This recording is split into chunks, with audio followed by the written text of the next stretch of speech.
Militantët islamik në Irak kanë zaptuar edhe 2 qytete të tjera duke e zgjeruar kontrollin dhe duke ju afruar gjithnjë më shumë kryeqytetit Bagdad.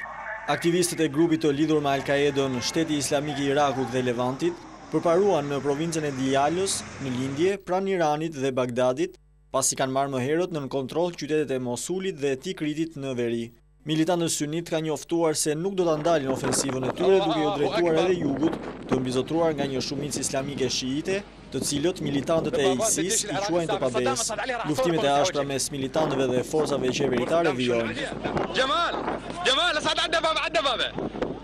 Më herët trupat e Republikës Autonome Kurde në veri morën kontrollin e qytetit Kirkuk, i njohur për pasuritë e naftës, për të shmangur, siç thuhet, rënien e tij në duart e ekstremistëve. Sa ka që një ditë më parë, pas dështimit për të votuar në parlament gjendjen e jashtëzakonshme që do të jetë pushtet më të madh kryeministit Nuri al-Maliki, qeveria u bëri thirrje të gjithë qytetarëve që janë të aftë për luftë të mobilizohen. Edhe SBA-ja reagoi për situatën e krijuar në Irak.